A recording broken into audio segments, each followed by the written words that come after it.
ago that was dressed to the nines at the Comedy Store with a guy. We were talking, having a great conversation, and she told me she was homeless. Remember the hooker? Yeah, you told me about it. Yeah, she was homeless. Really? She was homeless. Damn. She lived in her fucking car by the Saddle Ranch in the parking lot at the Saddle Ranch. I mean, guys, you know, and she wants to be an actress, but she thinks that you could just sign with an agency. Wow. She doesn't know that you have to go to acting class, and you know, they think that they're confused. They're the prettiest girl in their neighborhood, and they come to LA and they don't know that every day a bus empties out 100 of the hottest women in the world come to fucking LA or Miami during model season. They go down to Miami. You know, it's just the way life is. But they think because they won most likely to succeed, they're gonna go to the Standard and then get a fucking job in a movie. Well, then 2 years later, you're crying that you sucked Harvey Weinstein's dick. Because the process is fucking, you got to go to acting class and learn how to act and book, and then agents will be interested in you. It's a tight fucking economy here. But just getting back to your question, it's not that you let yourself get to that level. It's what you're doing for your dream. Mm-hmm. You think you're a good artist, whatever, and you want to go to Venice Beach, and you don't have enough money and nothing's going. I hate these. Don't you hate people that look at you and go, you know what? It doesn't really matter because I'm moving to Omaha, Nebraska, February of 2021. Good luck. Yeah. Good luck. Those people drive me crazy. Yeah. When somebody says to me, well, in a year and a half, we're moving to California. What? People who got to go, they go. Yeah, exactly. When somebody goes, they go. There's no looking back. There's no year to save money. Well, I need a year to put away money. You're just making excuses for yourself. Exactly. You're just making an excuse for yourself. You're bullshitting yourself. Take what you got. Go to grandma. Say, Grandma, you're going to die. I know you're going to leave me 500. Forget the 500. Give me 300 and we're square. I agree. Get the 300 from grandma. Oh, my God. Borrow another 2 from a friend of yours. And $500, you come out here with your car, and that's what most people do. Yeah. Do I think it's the thing to do? If you really love it and you have a fucking plan, yeah. If you believe in what you're about to do, Find a way. you find the fucking way. Yeah. But if you're going to come out here because your cousin's friends with fucking Lee Syatt, and he's going to hook you up. Yeah. They're going to hook me up, dog. I hate people saying Jake that will make shit, a call to the UFC. Jake knows people. I'll go in front of Jake. The best of people who come and try to impress you. I can't do nothing for you. Yeah. I'm not going to lie to you and tell you I could do something for you. I can't. I know I can't. There's nothing I can do for you. I can open up certain doors for you, and you have to go through them like a fucking rhinoceros. Yeah. But I can't do nothing for you. You still got to put in the work. Yeah. And you still got to... Isn't this podcast better that you're not high? Just say no to drugs, goddammit. I say it every fucking day. Just say no to drugs. I can interact. Yeah. The conversation's better. Yeah. Yeah. But Lee's going to do your bong hit. Yeah. I already did like 2 bong hits. No, you didn't. Yes, I did. You did 2 half a little fucking fruitcake bong hits. But I bet you get hit up all the time with the same shit. Like, I know for me, like, I get people, like, I can't even tell you how many messages I get with people who want me to introduce them to Sean Shelby or Dana, or like, hey, I've been fighting. I got 3 fights, or I want to be like, I fucking every day, and I'm like, again, it's like you gotta do the work. You gotta. Can you fight? Okay, like, you know what I mean. I may be able to introduce you to somebody, but it's not just gonna fucking in the snap of the fingers. You're fighting in the UFC. It's not gonna happen. You know, like I get people hitting me about fighting in the Contender Series, and you know, get me on. You know what I mean? I'm sure you probably deal with the same shit, but it's years ago. The best one I ever got for Rogan was a guy that told me, Mr. Diaz, I don't mean to bother you, but I keep sending Rogan messages and he won't get back to me. I mean, I used to get those all the time. Yeah. Rogan won't get back to me. I'm sure you have a way to get in touch with Dana White. Let me tell you my situation. I'm 14-0 with 16 knockouts. You know, I knocked out the judge. I knocked out everybody. Yeah. You know, oh my God, this guy had a link on YouTube, and I went to him, and he had no fights on there. It was just him hitting the bag. Oh, no. He was tatted up from head to toe. Yeah. He had the knee brace on. He had the expensive shorts, the gloves, and he's beating the bag. And he goes, "This is pure power." And he's calling people out on the bag. And I'm like, if you're 14-0, you must have fight footage. Why would you send Joe Rogan a tape of you hitting the bag? So I thought he was just, I go, maybe the guy's creative. Maybe the guy's artistic. Maybe it's him talking to us first before his fight footage. It was 4 minutes or 5 minutes long. I wanted to shoot myself after I watched it because he suckered me in. I was waiting to see him narrate his own fights. Yeah. This is me in Japan. It's him, head kicking somebody. This is me in Russia and him taking somebody in a fucking single and submitting them with a fucking Kimura or something. It was just him on a bag going, nobody wants this right hand. Not T.J. Dillashaw, not fucking Mighty Mouse. He called out John Jones. He called out Brock Lesnar. Yeah. And he was doing nothing to the bag. I could see like if the bag blew up and feathers were everywhere. I mean, they're fucking retarded. When I saw the video, he was tatted from ankle to his neck. I go, oh, he had just done a shot of steroids. I mean, he was jacked to the fucking nines. He really didn't know how to punch. And I'm no fucking Jerry Cooney. I don't know nothing about boxing. But I know a punch when I see one. Did you leave a comment? Did I leave a comment? No. I would never fucking leave a comment. Never, ever. No, like, this is the worst thing I've ever seen. No. Those type of people, you leave a comment like that, the next thing you know, you don't know, but they jump out a window. Jesus. They're that crazy to send Joey Diaz a video to send to Dana White to show him how tough you are and that you were 14-0 and there's no fights. That guy jumps out a window or gets hit by a car that night on purpose. Yeah. Or takes his own life. You can't even reply to those people. There was a guy, I probably shouldn't even say it, but he kept sending me emails saying someone was torturing him. It's like, you gotta make it stop, man. They're doing terrible things to me. I can't respond to that stuff. Like, there's this guy who told me he wanted to kill me once, but like that guy. For what? I don't know. He just sent me an email saying, I hope, like, it doesn't matter. But like, yeah, they sometimes get crazy stuff. I'll tell you where I get the craziest stuff. Messenger.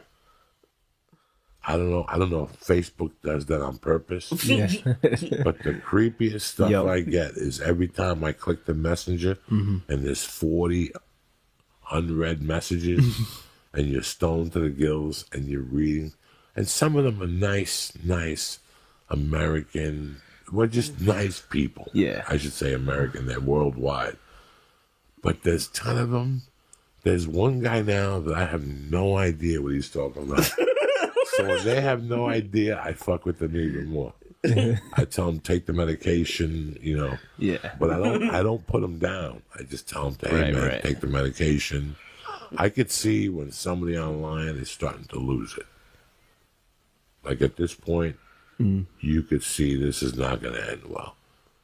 There's a guy that hits me up every time I go to New York City.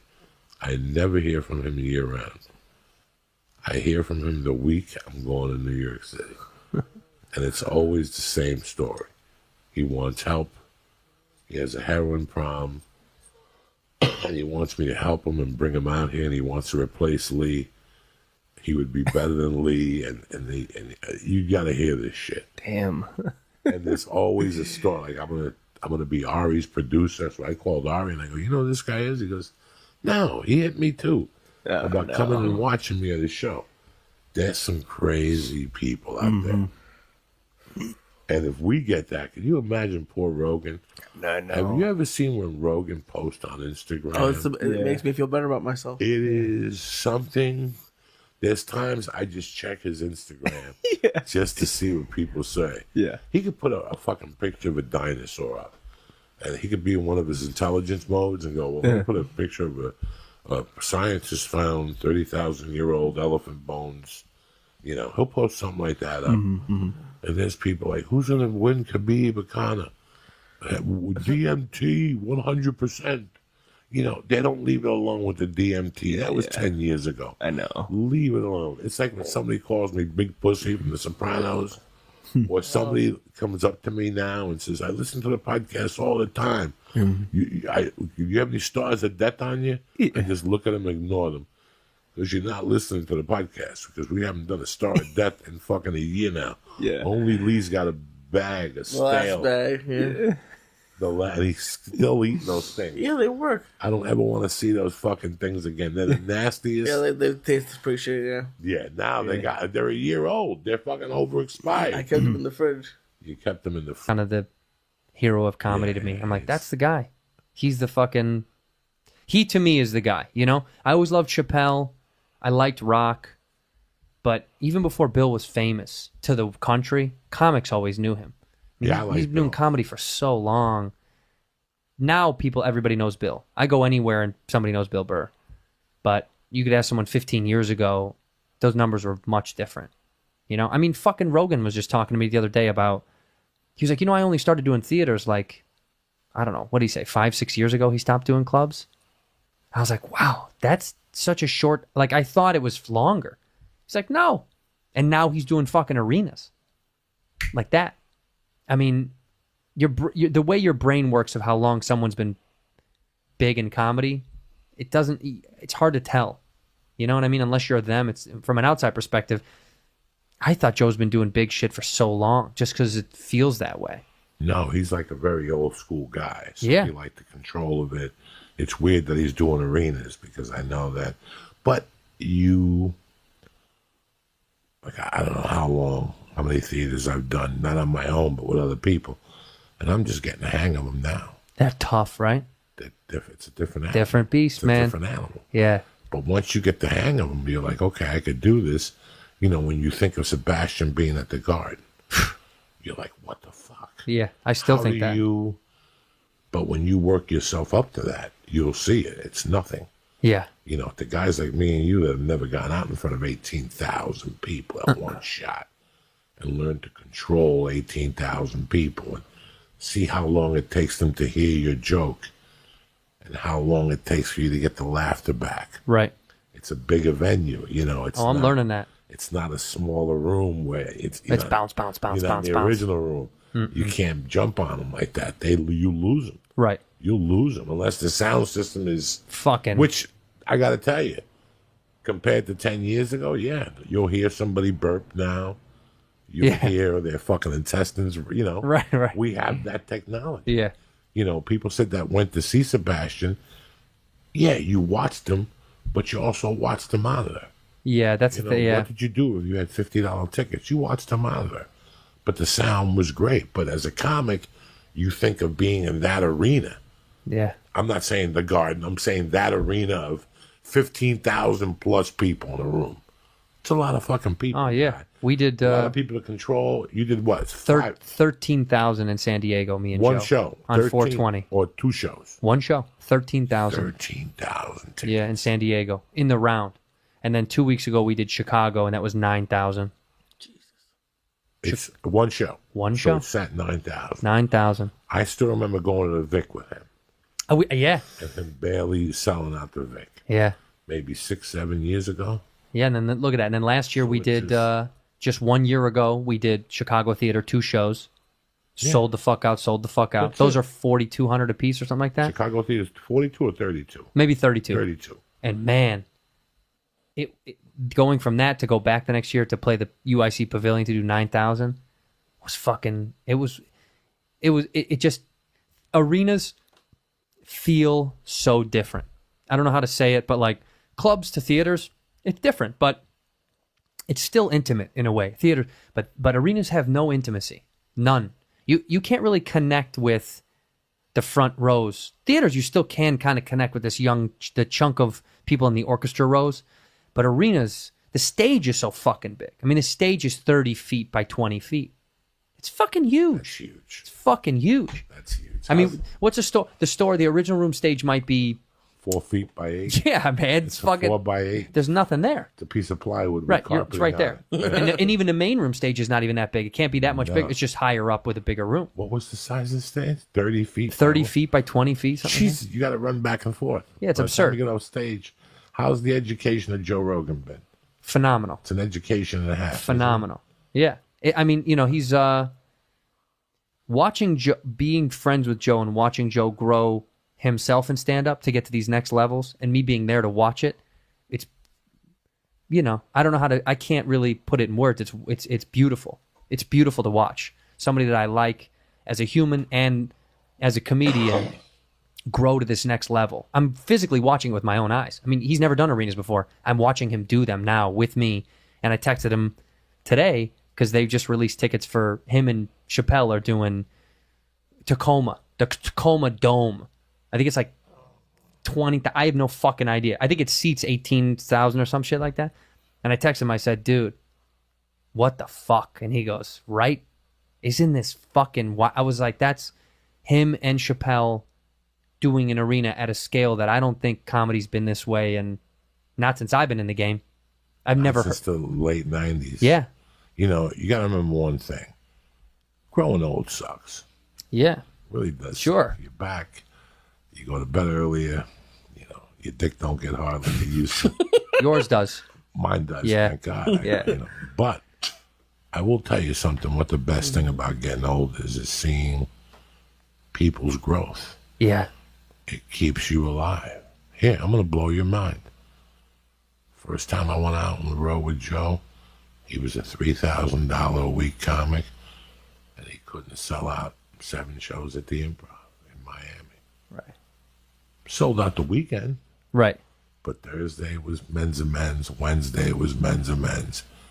So that's been a growth of 21 years. Yeah. If you're not into this for 21 years, it's not going to work. If you're not all in with both your guns, feet, I don't care what you don't like. Sorry. Doesn't really matter. I'm sure along the way, Joe didn't like 1,000 things either. Right. But I want you to fathom that around your head. When he was on news, ask him. When he was on news radio, one of the first gigs he did was Caroline's, and he lost money on the gig because the plane ticket was more than what he got paid. Right. Right. Plane ticket was more More than they paid him. than what he got. Now, this is at the 98. He had been doing comedy maybe 12 years. Yeah. So if you're willing to take a loss in comedy your 12th year, what are you talking about? Yeah, you must really fucking care. What are you talking about? Yeah, it's wild. So that's what, watching him doing what he's doing, him watching us, me and Ari were his bag handlers. Yeah. And Dustin, it was me, Ari, him, and Red Band. Red Band was the camera tech. Duncan, me, and Ari. 3 guys in front of him doing 10 apiece. It's wild. That's fucking. And people used to tell him, you shouldn't bring Diaz and Ari, they're losers. And he used to go, wait. Just fucking wait. Just fucking wait. I see it. You guys don't see it because all you're looking at are ticket sales. Right. But I see it from the comedy. They're killing at the comedy store. Shut the fuck up. And that was it. The education of Joe Rogan, I think 40% of when I leave on Thursday and come back on Sunday is based on Joe Rogan, how he taught me to live on the road, act. I was telling somebody here the first time he called me and said, let's go work out. I'm like, are you fucking retarded? We're on vacation. Yeah. Who works out on vacation? Yeah. Work out. Go fuck yourself. Work out. You'd see him an hour later, all sweaty, telling you how good he feels. Yeah, I feel better. I've been over here watching Law and Order, smoking reef, eating a sausage sub from the pizza place, and you're the other sweating like a pig. Guess what? I fucking work out on the road now. You know what I'm saying? Now you got to get on stage. Your legs got to be strong. All those little things I learned from Joe. Joe is an educator. This whole thing is a journey, full education. Yes. That's all this is. That's all. And at the end of it all, you go, Jesus Christ, I'm really fucking happy I did that. And I'm happy I didn't take that construction job my uncle had. I would have never been a carpenter. True. And I would have still been freezing my ass off. Mm-hmm. And that's the thing people have to look at. You have to look at the time, Like I said it before, put your head down, put a fireman's hat on. You know that shit, the way it's designed so shit falls off it? Right. That's what being a stand-up is. As a matter of fact, that's what life is you taking hits and keep going forward. Yeah. Your cat dies, your hours get cut. You know what I'm saying? You didn't get the promotion you wanted. What are you going to do? Fucking put a note on your jacket and jump off a bridge every time that happens? You'll be out of fucking lives. Right. You know, so that's all this is. Take the hit. But the fucking Rogan education was the one that really, he hit the last nail of the work ethic, how everything had to go for me.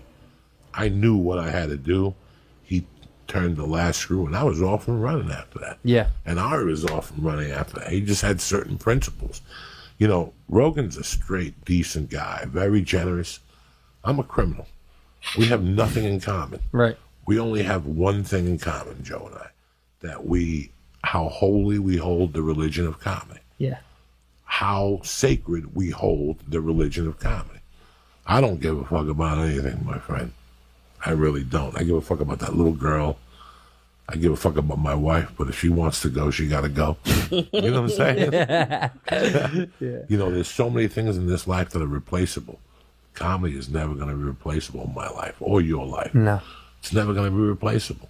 I never wanted it to be replaceable. I could care less. Yeah, all the other Care shit less about sucks. a baseball game or a when you fall in love with comedy, nothing else matters. Yeah. There's only one thing that matters: the pussy you're gonna get afterward, and the joint you're gonna. Before Cirque du Soleil, it was a variety show. They had guys riding in a metal ball on motorcycles. They had go-go dancers. They had jugglers. It was just like this smorgasbord of entertainment, but they called it Splash. It was the #1 Vegas show at the time. Remember they had like a topless review. Yeah, it was called Crazy Girls. Crazy Girls. Yep. Wow.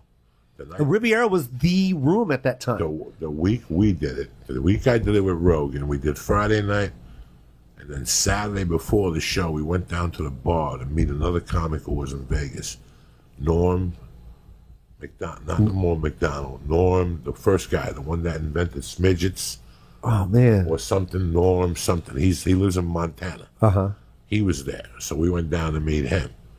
And there was a girl that was a fucking 12.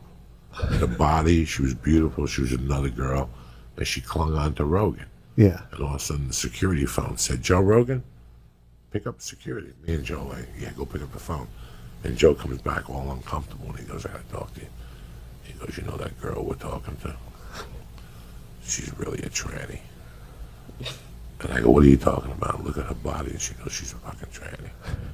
He had no We idea. sat down next to her, and we asked her. And she goes, "Yeah. In fact, I got fired from Crazy Girls. I'm suing the Riviera because they fired me because I was transgender." So after I got a couple of drinks in me, I'm like, "Let me ask you a question. Show me that little fucking bat between your legs." And she's like, "I can't." I go, "Show it to me. I've never seen a transgender little pussy before. Just show it to Uncle Joey. Give me a shot." And Joe Rogan and me were looking right there. She had no panties on. She pulled back her skirt and she gave us a shot with that little bat. And it looked like somebody took a drill bit, the hole, whatever it's called. I don't know what that thing is called. They held it out and they took it out. They took the dick off. They just cleaned it out and they like sewed a clit onto it. Wait, really? And they just put a piece of artificial turf, like a little, it was like a wig. They have them now for pussies. Little vaginal wigs. Have you seen those? No. You could shave your monkey and order a vaginal wig, and it has like little. Where do you buy this? I have no idea. I saw it on Facebook. Wait, Joey, this was what year? This is '98. This is like before all the good surgery we have now. Yes. So she was like a trendsetter. She was fucking badass, and she was suing The Crazy Girls. And the NBC had given a developmental deal. That's when reality was going to start being big, and they were going to show her life and shit. Like she could have been lying. Who the fuck knows? But that's the last time. Yeah. I walked into the Riviera. Once she gave me a shot of that. So you don't even know if she was telling the truth? No, but She could have been just showing you a really bad vagina. No, she was real. Oh, it was real? She'll rip a sword on the security. And Really? called Rogan and goes, "Before you take her to the room, or think she's broken. The damaged goods. Like don't take it to the room by mistake. She's a man that became a woman. Beautiful. With 3 drinks and a half gram of coke in me, She would have looked out. I would have tore that little man-made pussy apart, dog. You know what I'm saying? With a couple Coke Rocks and a Quaalude. At least you could blame it on the Quaalude. I didn't know she was a man. That pussy was good. Yeah. She had ice cubes in her mouth. Yeah. Whatever the fuck you want to say. It was fucking crazy.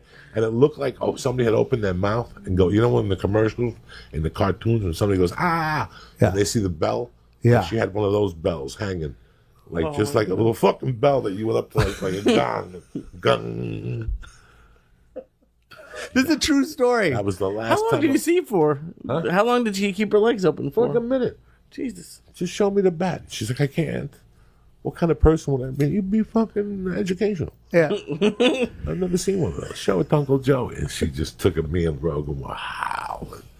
And then I wrote a bit about it. Like, I was like, you know, she showed me a little bat with wings. It was fucking disturbing. It was fucking disturbing, but hilarious. But enough with that shit. There was a lady called Donna Richards, and she booked out of Portland. And she booked a volcano room. And it was in a hotel. And it was in some part of Oregon. But it's on the other side, opposite Portland, real close there. So this, Spokane, and another city is all you have for civilization. Yeah. So they called it the Tri-Cities. My God. When I moved to, right before I moved to LA, I met a girl at that volcano room. On a Friday night, we swapped a little spit.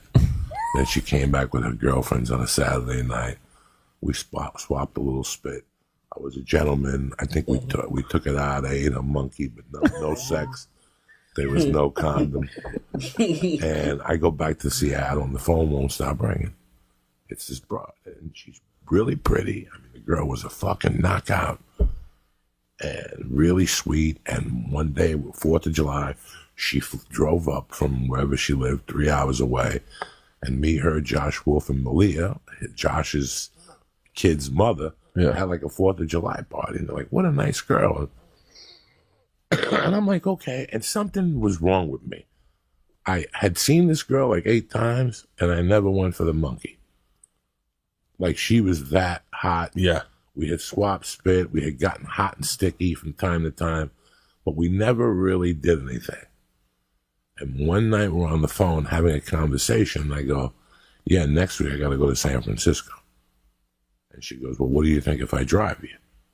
And I go, that's okay. You want to drive? And I'm like, oh my God, she wants to drive me. I had to rent a car. Yeah. She's saving me $400 fucking bucks. I go, if you want to drive, and I didn't think like I think now, or like you think when you're 40. I think, well, I was 30. It's a ride. I don't know what I'm getting myself into. You know, I enjoyed that. Sure enough, she shows up on time, cooler, sandwiches, sundress, looking like a goddess. And as we're driving to San Francisco, at one point, something comes up about a blowjob, and she looks me straight in the face. And she goes, you know, I'm really good at those, you know. Mm-hmm. And I go, all right, when we get to the hotel, we'll see. So I'll be the judge of that. it's a Monday night open mic at the Punch. No, Sunday night was the Punchlines, and Monday nights was Cobb's, when that scumbag was up there. And he would make you sign your name on a list, and he wouldn't tell you what time you go up. And then he'd just come up to you and tap you on the shoulder. You know how many comics flew into that open mic and he didn't put up? No. Even though he told you on the phone he was Who was gonna put this? you up. He quit. He was an old guy that ran Cobb's. Real prick. And he was the one that told Ralphie, why did Joe take Ari and me on the road, that we were worthless. And we used to bust Joe's balls that he had a crush on Joe. Because one day Duncan and Ari went downstairs to do radio with Joe, and that guy purposely brought a 2-seater. And he told Ari and Duncan he couldn't go. So Ralphie told me the story. I told Joe. Joe's like, come on, the guy wouldn't say that. I always knew the guy was a closet fag, for starters. So for months, every time we go to Cobb's, I tell him, how's your friend, Joe? I would just torment Joe. Joe, you know he wants to suck your dick. Like when he would come up, I go, Joe, you want me to stay? Like I would just, you know, like Joe, you want me to stay? Yeah, you want me to stay? I don't know what's going on between you two. And Joe was, hey, he's not gay, a dog, trust me. I know, but that dude was a scumbag. And he used to run an open mic on Mondays before Cobb's burned down. Because they Jewish Lightning, the first one. Really? The first one used to be down the corner in a warehouse by the chocolate Oh, really? Guadalajara Square. Guadalajara Square. What a Guadalajara. What is it? No, what's the name of it? The chocolate Yeah, place. what's it? Ghirardelli. Ghirardelli. Guadalajara Yeah, Square. whatever the fuck it is. I've been watching too much Narcos. And then up the fucking corner. Now it's up the corner. But they tried to light it on fire, whoever owns it, to try to get Jewish lighting, and then they moved. Yeah. But it was then. And then the guy at the punchline, his name is on the tip of my tongue. He also told me on the phone, when you tell a young comic, you're going to put him up on the open mic, and you have a reference, Bert Kreischer. Oh, I love Bert. Yeah, Bert called. Come down Sunday night. I'll never forget him, too. Yeah. You would get there and say, where do I sign up? And he goes, there's no list. I'll put you up when I want. And he turns his back on you and walk away. And you just stand there. You just stand there all fucking night. And he come up to you at one point and go, you're up next. I said, I'd give you 6, do 3. And you're like, I got a fucking hotel room for $40 that I had to beg and borrow for. I almost had to blow a guy. And fucking, you want to give me 3? I mean, that's what those 2 clubs were notorious for that. That's fucking ridiculous. So I said something to that guy. Like, you know me, I was crazy. And I had to say something to him. Like, hey, man, who the fuck do you think you are to pick us? You know, like, we don't have it hard enough. And he goes, get the fuck out of here. And I left. And then I saw him a year later at the Laugh Factory at the Monday Night Showcase. I was showcasing. And he was there with a bunch of, in those days, San Francisco would come down, 6 guys, and they would set up a showcase with Jamie Masada. And Jamie would decide who would make it. And then kids from Portland would come down. Yeah. I caught him at a San Francisco one. And he was bitching in the back that they wouldn't put his guys on. And I'll never forget walking up to him going, remember me, motherfucker? Did you see that 20? Yeah. And here you are sweating like a fucking pig. Don't feel good, does it? And he just fucking beamed at me, and I never saw him in life every day. Because bombing basically is 70% mental. Bombing is 70 to 80% mental. And I just learned this 5 years ago. How long have I been back at the store? Yeah, I think it's been like 4 or 5 years now. 4 or 5 years I've learned this. So this didn't come to me at the 20-year mark. Bombing is like anything else in your life that you go wrong. You lost in your mind before you showed up. And how do I know? Because I was the king of bombing. Bombing. You asked an interesting question before. One of the time I had met. Okay, so Joe's at the store. And one day during crossing, he said something to me, and I said something back, and we shook hands. And I knew him as Joe, and he would call me Joey. And then one day, we were both on the 405. How weird is that? There used to be a club in Orange County that on Wednesday nights, it would get 400 people. It was a dinner theater. When I first got here, and they pay you $200 on a third, but it was rough. It was white people in Orange County with white hair. Still rough. Still rough, and it was a dinner theater, so they went in there to get salmon and mashed potatoes or whatever the fuck it was, and you had to go up there, and they only liked the headliner, the MC, and the feature always bombed. And I'll never forget being in bumper-to-bumper traffic and looking over to my left, and it was Joe Rogan. He had a Supra at the time, and he opened up his window, and he goes, where you headed? And I go, I'm going to Orange County to do a fucking gig, whatever, someplace. And he goes, you're not going to be at the store tonight? And I go, nah. And he goes, you work in other places? I go, yeah. And he was like, wow. Like, he didn't really understand. And then one night I'm at the store on a Friday night, and I'm bombing. I'm dying a slow death. At that time, I was going through a control issue. I want to learn how to control the audience. This is all that stupid white shit you bump into out here in your mind. It's just stand up. Just shut your fucking mouth. Right. Don't think. Just shut your mouth. This was the time in my life when I got into, you have to take long pauses to control them. And I went up there on a Friday night at the store, dog, and I bombed from the beginning. It was just a long bomb. And I'll never forget at the 11-minute mark, I said to myself, this is killing me. And Joe Rogan yelled, you're killing me. And I knew it was his voice distinctly. And I didn't know how to react to it. Like, when I get off stage, do I say something to this guy? Blah, blah, blah. And I go, you know what? He ain't lying. He ain't lying. I'm dying up here. This is a nightmare. And I walked off, and I saw him a week later, and I went up to him, and I go, hey, man, that night you said that. You're right. You know, I was like, he goes, bro, that was brutal. Or something. And after that, I said to him, what show are you on? And he told me. And he was like so courteous. He goes, if you want, come watch a taping. And I was like, really? In those days, I used to go to, our hobbies were to go to Politically Incorrect when it taped on Wilshire. Me, Stanhope, Mitch Hedberg, we'd all go down there. Oh, there was wow. a bunch of us. In those days, they used to tape Politically Incorrect at like 2:30 in the afternoon. So if you weren't doing anything, KP Anderson was the warm-up.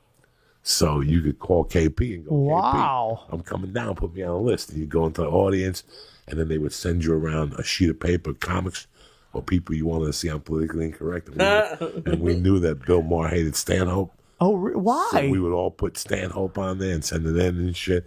This was just something you did to learn. Like, this is how cool it was then. Yeah. If you want to go see a show taping to learn. Like, you have to go to a show taping. And I went to news radio, and the first time I sat in the audience. And Joe came over like a gentleman, and he says, is everything okay? And I go, yeah. And he goes, if Captain Creepy bothers you, let me know. Captain Creepy was the fucking warm-up guy. And in Joe's mind, Joe didn't smoke pot then, but in Joe's mind, the guy was a rapist. So Joe would actually fucking say it. Like, when I first met Joe, he did not smoke pot. I remember. He was by the book. He was anti-pot, He right? was anti-pot, and he was by the fucking book. And I'll never forget him coming up to me, and he had no manners. Like, he was very fucking, like, he would tell you. Blunt. He's Boston, right? Very, very blunt. And I'll never forget that he came up and he goes, are you having a good time? Yeah. And I went to one of the show tapings, but he came up and he goes, the guy was with Leah's. And he goes, don't let Captain Creepy fuck with you. And then that night I go, what do you call him, Captain Creepy? And he goes, that guy's definitely date rape people. And if you looked at this guy, he looked like a date raper. Like, you didn't want to judge, but when you looked at the guy, you're like, this guy raped somebody. He was so creepy. Like, this guy was a professional warm-up guy that was just, like, out there. Like, you knew, you know, and he would flirt with women, and he would try to get them up, like, and he would disappear with some of them. So they were, and you had Andy Dick on the set. Oh, my God. So Andy Dick would come up to you and talk to you. So then I became friends with him, and he would invite me to the show, and they would put me on the floor. And I'll never forget that they had a thing for people, and then they had a box for NBC, and they had shrimp cocktails, prawns, the size of my fucking gorilla hand. I love those. On the side of a thing, like 200 shrimp. And I walked in there, and I just started eating shrimp. And finally, somebody went up to Joe and said, who's that scary guy in the NBC room eating shrimp? And Joe came over there like, oh, my God, you're scaring everybody here with your leather jacket, because I had this big gorilla leather jacket on. But that's how we became friends from that. That's awesome. From that thing. And then I was working Miami. And How'd you do in Miami? At that time, I used to do great. And he called me, and he goes, where are you? And I go, I'm in Miami. He goes, fuck, I'll be there next week. And I go, I could stay. And I stayed, and Chris McGuire opened for him at the time. I just exchanged calls with Chris the other day. Chris is wonderful. Chris is wonderful. And I stayed and MC'd for him. And that's how I got to meet him more and more and more. And then over the years, you know, at the store, you just built these store bonds that you see, you know, the bond of a comic when we really love each other is just one of the strong. It's a gang. Like, I got into this to be in a gang, and I've never wanted to be in a gang in my life. You know, I got into this to be in a gang. I was very disappointed when the Joe Rogan thing went down at the Comedy Store and the people didn't back him. That's when I started losing faith in comics. I didn't like that. That turned me off about comics. I don't feel that way anymore. It's a long time ago. But I didn't like that situation because it felt like comics were for themselves. Someone made the wrong call on that one. Right. That was a bad move. We get a lot of bad moves. And, you know, I'm happy that he's back there. I'm back there. Oh, it's changed the place. I didn't get thrown out. I walked out of there on my own accord. I just knew that the government was changing. I knew that I had already, I had been there for 6 years. No, 97. It was 2007. I'd been there for 10 years. If this was Michigan, I would be out. If this was Illinois, I would be out. If this was Boston, the club owner would go, Joey, you got to do something. You're featuring, there's nowhere to go. How much farther can you go? So I left the store before Joe got thrown out. I saw the writing on the wall. I saw the dickhead coming in with his new attitude, his new regime, and I was hearing little things. And I said, you know what? I'm the type of guy that I'll end up getting into a fight down there and hitting him on the head or something, and I'll end up going to jail. I'm just going to stop going down there. It was a dark time. I'm very thankful for it there, but it was a dark time. And I'm glad that Joe went back. And that has been the resurgence of that place. And now it's just this cooking with gas. Yeah. I look at you and I look at Joe and I look at a lot of people. Sometimes you have to leave the store. You have to leave. One of the most important things in life is making sure nobody asks you to leave. I don't ever want to be in a situation. Since I was a kid, I always knew when I had to walk out of a room. I always knew when my mother was going to talk business. I always knew when men were talking business. I was never said, excuse us. I don't ever want you to tell me, excuse me. I should pick it up by the body language and what's going on in the fucking room. And the same applies to life. You have to know when it's time to walk away. Yep. And stick to your guns and walk away and take your chances. And go, that's it, I'm not doing this anymore. I'm going to become a comic. And for a year, I'm going to eat shit. I'm going to drink ramen and live in my car, but this is what's going to happen. I can't, that's the transition between quitting your day job and becoming a comic. The first year is the hardest part you ever had. The audience in Chicago, because it was like, they were like, there's still, it's a 3,500 seater. There's still, 700 people waiting to say hi. And the way my brain works, I know this isn't healthy, and I know this isn't popular, and I know this isn't what everyone else does. But part of me says, if I paid to go see one of my favorite comics, it would be cool if he would take the time to come out and try to say hi to me. And so I went out, I did a meet and greet with everyone waiting in the street. They had like security guards and barriers and cops. But you just go out and you just go, let's circle them out. Get your phones in selfie ready mode. Let's do selfies. And people were cool. And I probably did maybe, I don't know how many people, but I did a few hundred people of selfies in a really short time. But I don't know if I can do that every fucking night, Thursday, Friday, Saturday. I enjoy doing the pictures. You know, some clubs now, because we do clubs. Yeah. I don't want to do a theater. So the clubs will tell you. I mean, we talked about this. We talked about this. Yeah. The club will tell you, Joey, I'm sold out the second show. You can't go out there. Yeah. You can't go out there. You'll cause fucking pandemonium. It's too slow. Yeah. The show won't start till 11:30. Do us the favor. Just fuck it. Go out the second show. And that's what I do. They're clubs. There's nothing you can do. I love to meet them. I love to fucking If you do the meet and greet, then you are literally doing the meet and greet and then walking right on stage. On stage. You don't get any time to like sit back, relax, And go over your what kills me notes. is that the people that are coming in for the second show will come and take pictures.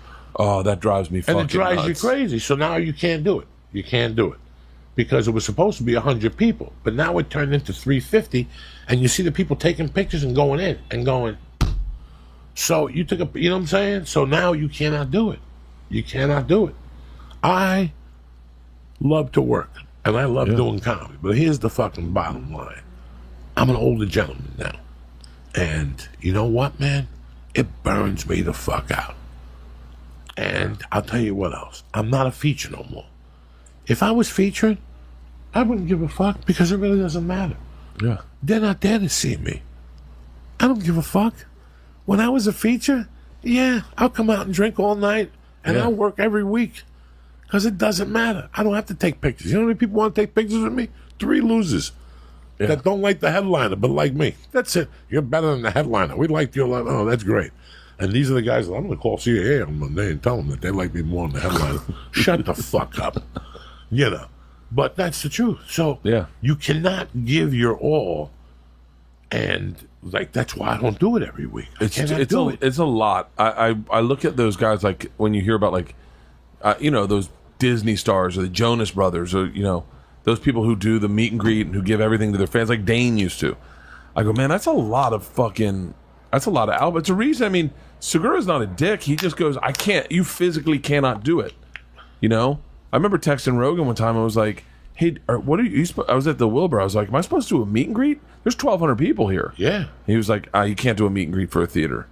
And you can't. At the Wilbur, when I did the Wilbur last time, I did one show, early show, couldn't do a meet and greet. And there were people upset with me. Like, upset. They bring presents, they draw drawings, they make a care basket, and they're like, I just wanted to say hi. And then the late show, I was like, fuck it, I'll go to the bar down the street. If you want to meet me and say hi, go down to the bar. I showed up. I no lie, there was probably 500 people arm to arm in a bar. And I was like, maybe that was a bad idea. Well, see, the problem at the bar is that I have a problem with this. Yeah. I'll meet you at the bar. But there's only one problem. As soon as the first camera comes out, I'm leaving. Yeah. That's it. That's my deal. I'll meet you at the bar. Yeah. But as soon as the first camera comes out, or the first stupid fucking question about the Joe Rogan podcast, episode 48, Jesus. when I was on there with Bert Kreischer and I talked about the Martians landing in Cuba, that's when I gotta go. Like, I gotta go.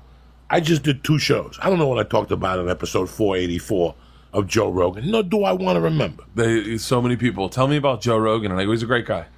And they're like, no, tell me The more best about is when they come up to you and go, hey, man, tell Joe to come on back and see us. Yeah, I'll tell him right tomorrow morning. Hey, I got this for you. Would you take this to Joe for me? No. Nope. Take it yourself. Mail it to him yourself. Fucking God forbid I'm going to fucking... You know, yesterday we had a conversation about the emails that we get. Yeah. And, like, the creepy emails you get from people demanding things. Like, oh, well, you know, I'm doing this thing and I want you to give it to Joe and tell Joe that I need this. And you're like, fucking tell Joe yourself. First off, Joe doesn't answer a fucking email.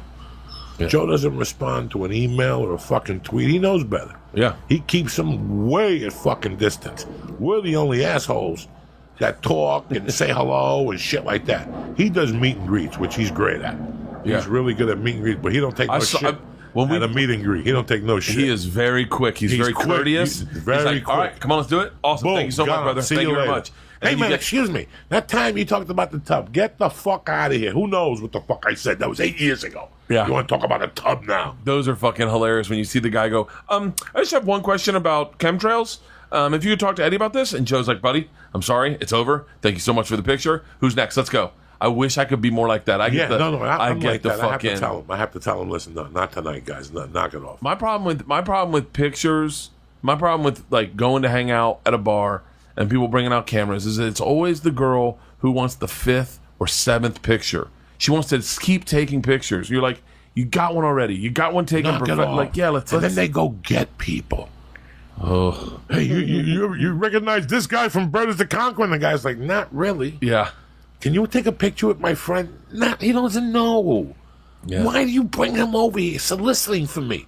Why are you soliciting fucking pictures? Oh. If I see somebody sitting in a conversation, I do not bother. If I see somebody involved in a conversation, my world is done. My minute to talk to them, that's how my mom raised me. I don't know how your mom raised you. That when somebody's in a conversation, you have the right to come over and tap somebody on the shoulder and ask them to take a picture. That's completely wrong in my world. Yeah. Completely wrong in my world. The one that gets me, because I love going to see comedy, is when I'm in the back of a show. And like when I've had people when other comedians are on stage try to take a picture. And it doesn't happen to me that often, so I still like taking pictures just because it's weird. But to do it in the middle of a show when a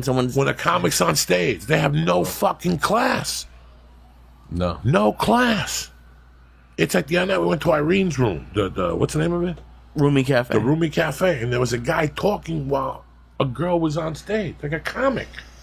Talking like about his performance. I got bird in my next. Yeah, thank you. That's it. Yep. Bird in my next. Is it okay if I do the joke about the pigeon? What you say? Is it okay if I do the joke about the pigeon? I really want to try it. I'm doing an HBO showcase. And shut the fuck up! Yeah. Shut the fuck up! There's somebody on stage! Do you not see somebody on stage? What's with the fucking questions? They drive me fucking crazy. Yeah. Or they eat. Or they just do little things that you sit there and go, is this necessary? There was a guy at Roomy a coloring or drawing the other day. You know, and listen, I know it's an open mic. You know how many fucking poetry readings I snuck into in Bolden after I started comedy? Yeah. But after a while, I got the hint and I stopped going. They didn't want me there. If you show up with a guitar to an open mic, I'm gonna break it over your fucking head. You know what I'm saying? Like, especially like a musician. Like, if there's a comedy open mic, don't come in here with folk music. I don't want to hear your fucking folk boring music, man. I really don't. Save it for music. I don't go to music open mics for a reason. Yeah. Because I'm disrespecting you guys. Why would you bring a guitar and want to play it at the Roomy fucking Cafe for when it's all comedians trying to... It's getting weirder and fucking weirder out there. Oh, fuck. The people are the guys that bring the guitar on the plane. Those are the best. They're not even in a fucking band. Like, why are you guarding this guitar? And then they sit all the way in the back. So that means they got to take a whole fucking space for their measly $233.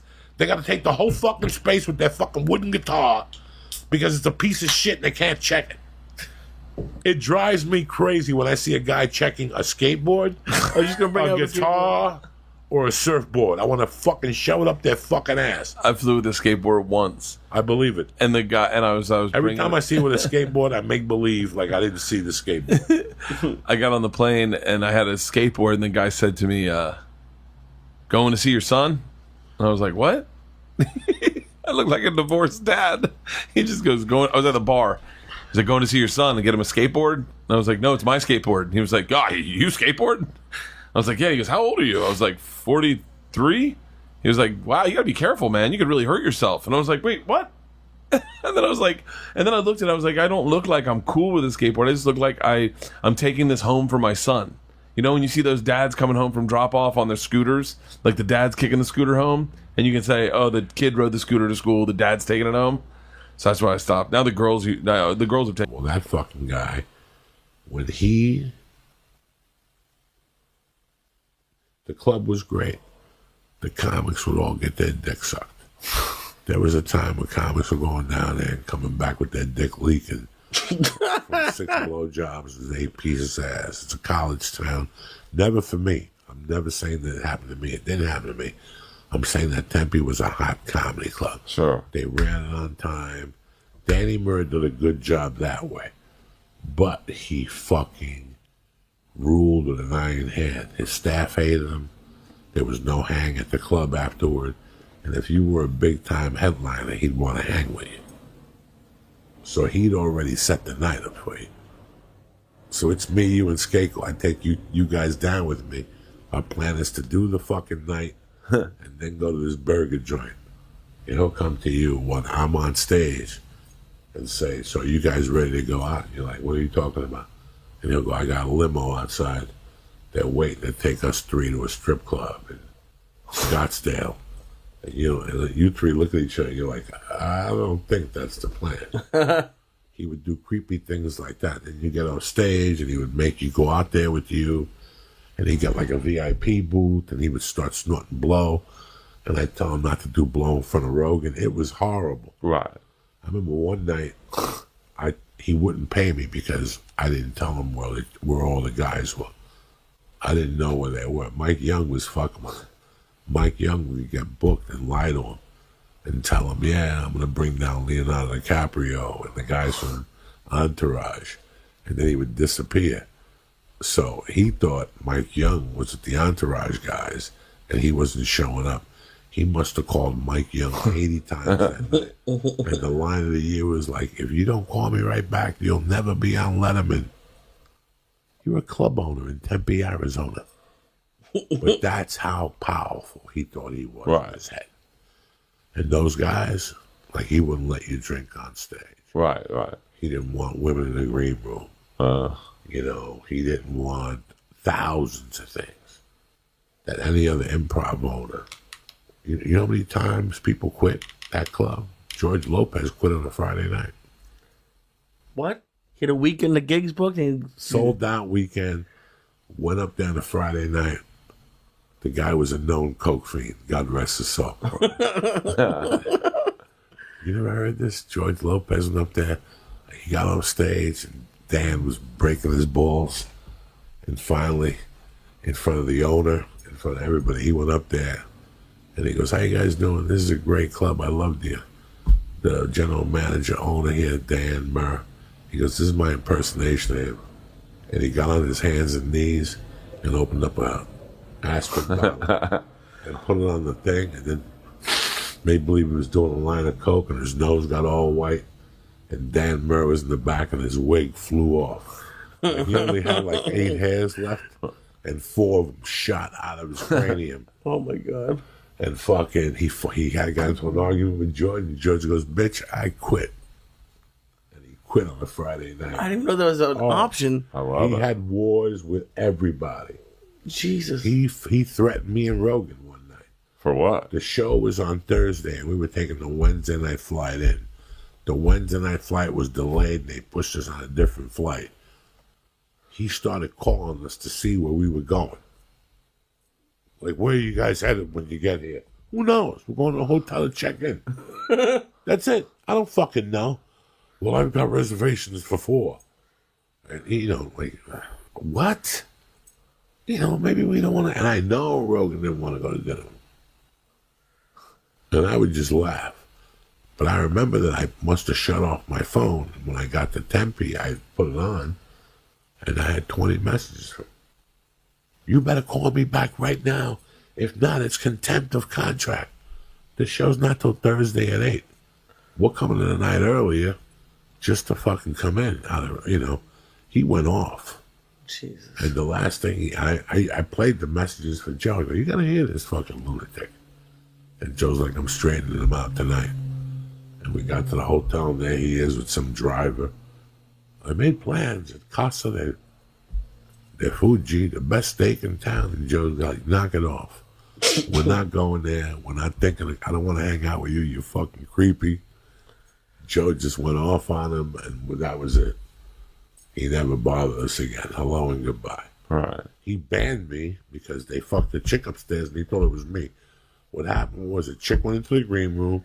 She got hammered, and she passed out. We left. And one of the 18-year-old waiters came up and started fucking her. It was his virginity or something like that. So he kept booking Joe, but he wouldn't let Joe bring me. What? Because he says it was me that brought the chick into the green room. Right. When in reality, she was there to see the star from Fear Factor. Right.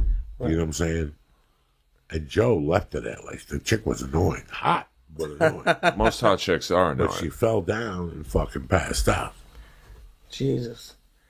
And then now he's gone, and you can go to, you do the Intemi Improv. Now all the he's time, dead. right? Oh, yeah, now he's Elvis is dead. dead. I don't R.I.P. feel so good myself. All that drama was because of nothing. But my point being, it's like when Catch a Rising Stars were out here. You had to call that guy, send him a tape, send him a Veils, get a reference. It was a year process. Right. Kevin Carney. That was his name, Kevin Carney. He booked you in Princeton, Vegas, at the Excalibur with the kids with the swords, and he booked you in Reno. And all that shit. And one day I got a call from Jimmy Schubert. And he goes, what are you doing tomorrow? I go, nothing. He goes, you're featuring for me in Reno. I Catch a Rising Star. So for 2 years, this guy drove me crazy. And all of a sudden, a headliner calls you and gets you in. I was never mad at Kevin Carney. After that, we became dear friends, and he booked me. But the point being is that comedy is very weird like that. Yeah. Sometimes you can't get in. The guy don't take your calls. All of a sudden, Bill Burr calls me and says, I'm bringing him with me.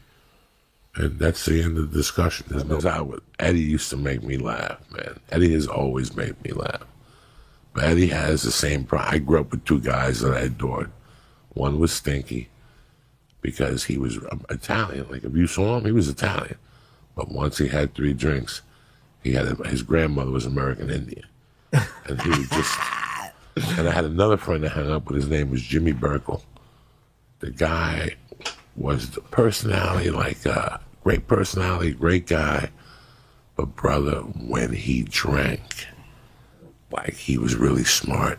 But when he drank, his eyebrow would go up and he would start smoking cigarettes and act differently. So we used to call him the Marquis de Sade because he was crazy. Like, whenever he drank, he'd just go crazy. But, I met Eddie a couple times and we went out, and there was three particular times. It was one night in Austin where you and me and Joe went out to do a show, and then we went to Fogo de Chao, and you started drinking that Fogo de fucking Chao. And that night, Eddie he forgot where he was staying at his hotel, and he went to the wrong hotel, so they chased you down the street, and you fell and you slid on your knees. And Damn, you remember that shit. Come on, dog. You used to have some good, when you were single, and I admire people who have a life. And I admire people, like, anybody can hang out with people who are cool. You know what I'm saying? You know those people, like, I'm going to hang out with Teddy Diggs. And, I like people who go out and make something happen by themselves, because that was always me. Right. I knew how to fucking get an 8-ball, 2 joints, and go to a neighborhood bar by myself. Yeah. And next thing you know, I went out by myself all the fucking time. Guys wanted to come out with me, and I'm like, okay, you can come, but you got to drive your own car because I'm not going to drive you home. Right. Like, you got to, I mean, I go by I would, between 88 and 92, I went out by myself. Those were the... And that's your best bet. Yeah. As a single man, you getting those clicks that we're doing this, Vegas, that sucks. I always believe to start a little neighborhood bar, and if the neighborhood bar isn't good, then you go to the big bar to meet more people. But 9 out of 10, the neighborhood bar got everything you're looking for. Keep it simple. The little married chick, she's unhappy. Her husband just took the second job, but she's dying to do a line of coke. You got that bitch. It's over. You get the blowjob, something. You know what I'm saying? Like, Eddie always had the classic Eddie Bravo story is when he went to Germany with Rogan. Oh, yeah. And he fucking woke up in the middle of the night and realized he was late. Break it down, Eddie. Man, I love this. There's so much to that Germany story. Joe wrote a blog about it. It was so crazy. Joe wrote it because he was fucking mad at me. Oh, What man. year was this? This is He was smoking already. 2007, 2008. I think it was the first time. It was the first time the UFC went to Germany, and it was Cologne, Germany. And after the UFC, which is a Saturday night there, generally Sunday morning is the flight home. Right. And when we're overseas, I liked, because we went to England a bunch of times, and we would do this in England. After the UFC, don't go to sleep. Party all night, right until and then when you get on that plane the next morning, you pass out. Just sleep. For fucking 10 hours, then you wake up, you're in LA. It's the perfect system. Right. It sucks being awake, on a 10-hour flight. Oh, it's the worst. Dude, it's torture. So you want to stay up and party just so that you could just sleep through that flight. So I party all goddamn night. Joe didn't come out, but I went out. I don't know who the fuck I was with. It was an insane night in Cologne, Germany, and They say Germany's amazing. I got back to the hotel probably 7 in the morning or something, and our car, me and Joe's car, it was Joe's car, and I'm just like tagging along with Joe, you know what I mean? It's his car. Right. Was picking us up like at 9. I get back at 7, right? I walk in to the hotel, and I'm a zombie. I'm completely out. I don't remember any of this. This is just, I must have been, because Joe saw me. He was in the lobby, and he's like, and I went up to my room. I tried to pack, I guess, and I have a certain way of packing. Everyone's got a little system, right? In my backpack, my laptop, right, and I got my toiletries in my backpack, and in my in my suitcase got all my clothes and just basically all my clothes. Right. So I don't remember getting back to the hotel. I don't remember Joe saying we're leaving in 2 hours. I don't remember any of that. You just went hard. You know what I remember? All I remember is it's black and it's and then my phone's going off. My phone's going off, and I wake up and I'm in the back seat of some car going on the Autobahn, racing to the airport. And I don't know where the fuck I'm at. And I look at my phone and it says Joe Rogan on it. It said actually Joie Wash. That's what it said. So it says Joie Wash. And I'm like, and I answered it. And he said, where the fuck are you? You took my car. And I'm like, boom. And I hung up and I'm like, and And I asked the driver, I asked the driver, I go, where the fuck are we going? He turns back and goes, we're going to the airport. I'm like, fuck. And then Joe calls again. I'm like, fuck. And I just send it to voicemail. I'm like, holy shit. And then I opened up my backpack. My one shoe is in my backpack. No laptop, just one shoe in my back. And then I open up the suitcase. And my laptop's in the fucking suitcase. So I feel like, oh my God, where the fuck am I? Dude, I've had those And then nights. Joe called again and goes, dude, you took my car. And I don't remember anything. So I must have just tried to pack like in a zombie state. Yeah. I packed in a zombie state and I went out and that driver must have said, Joe Rogan. And I must have said, yes. And he goes, jump on in. And he just put me in the car and we drove away. And then, I don't remember any of that. I came to life. It's like the beginning of a movie, like, just black and then you hear a phone and all of a sudden, boom, my eyes open. You're like, reality. Joe Rogan trying to call me. I have no the last thing I remember, I'm doing shots at some bar in Germany. I don't remember getting home. I don't remember going to the hotel, packing, and then getting in the car. I woke up in the backseat of some fucking car on the Autobahn, racing to the airport. So I get to the airport, right? So Joe takes a taxi. He jumps in a taxi. And he is so mad at me at the airport. Yeah. He would not talk to me. He didn't talk to me the whole time at the airport. All the whole flight back, we're sitting next to each other like first class, and he didn't say a word to me. And he was mad probably for about a week. And then he wrote a blog, and then he realized, okay, it's over. He should kind of like, laugh about it. So then it became a joke to him, but he was fucking furious, dude. But there's a blog somewhere on the internet. I don't know. I don't know if it's got to still be up. Dear friend here for years. I loved him with all my heart. Great comic, fucking superb writer. He wasn't overly exciting on stage, but he was a phenomenal writer. He knew how to write. I mean, the guy sold scripts. The guy sold a TV show. He was a phenomenal writer.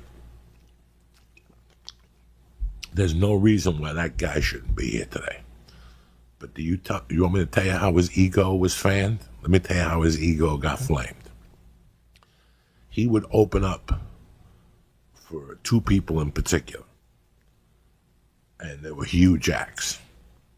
And part of his deal was that he would write for them, help them write their act, if he could feature for them and they paid him a little extra. He cut himself a nice little deal, and he would watch the headliner and write jokes for the headliner and insert tags and lines and different things to help the headliner out. But after the show, he would be standing there, the headliner would be selling T-shirts, and he'd be standing there like a Morto Van, which I did for years, and when I opened for Joe Rogan. And you see people go up to Rogan, shake his hand, tell him how much they loved him, he was great, and then they'll walk over to me, and they would go, hey man, you did a great job. And then they would come over and whisper in my ear, you are a lot funnier than him. Keep it up. And now, as a young comic, you could take that two ways. You could understand what just happened.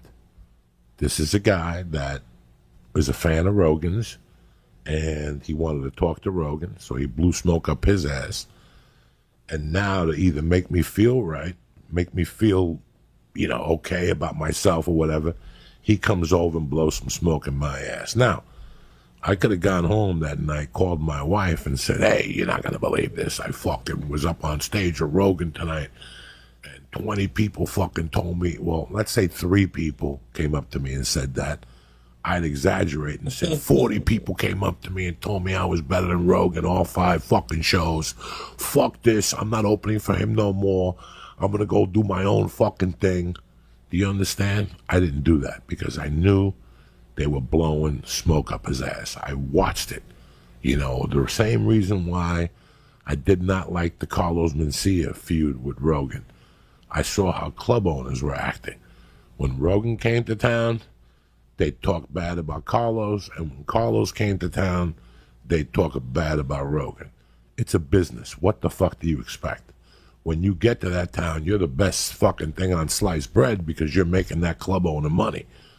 But once you leave, he's got to play that same fucking game with the comic that's coming in. And listen, you know this going in. So don't ever feel bad, whatever you do, whether you're playing professional sports, whether you're an artist, whether you're a fucking comic, whether you're an actor. Don't ever feel bad when you realize that you're just a fucking meat bag with eyes. Something that I've noticed with you, and tell me if I'm wrong, is you definitely take stand-up seriously. But to me, I think the difference between you and some people is you treat it like it's a job still. And some people are like, oh, I'm an artist. I deserve this. Or like to you, it's still like, this is just what I do for a living. And it's a little bit more black and white.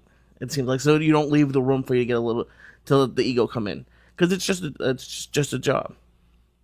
Well, when you realize that when you go to the Comedy Store and you look at the picture you look at the walls, and you see the comics that have been there before you, you're going to find 3 or 4 comics that you either resemble body-wise, shape-wise, the way your material is, whatever. And then you realize that you're just replacing a void. Okay, you're just replacing a void. I'm not ashamed to say this. Okay? One of the funniest guys I ever saw on stage was Patrice O'Neal. Serious, straight up gangster, good guy on and off stage, would make you laugh off stage like he did on stage, was totally free. There's a special he did, The Elephant in the Room or something like that. White Elephant, I guess. It's one of the best fucking specials I've ever seen in my life, okay? Let's be honest. And God rest his soul, and God rest Ralphie's soul. Most of the people that are coming to see me today are coming to see me because there's no Patrice and there's no Ralphie. That's what you think? Really? The people were all in that same category. They still have to fill the void. I fill that void right now. In 2 years, it'll be somebody else filling the void. But I know this going in. When I got to the store, I would look at Noe Gonzalez and see Angel Salazar. When I'd see Ralphie May, you ever go to the back of the Comedy Store, there's a picture of a big fat guy getting out of a car. He weighs about 500 pounds. I'll have to look for it. I forget what his name is. I'll point it out to you. Go in tonight to the kitchen and look at the back. There's a guy with a cowboy hat getting out of a car. He's 500 pounds. Ralphie replaced him. Wow. When John Panette was on the downslope, who was hot? Ralphie. So everything, we're just replacing a void. Once you know all these things going in, why do you think I talk about knowing things going in?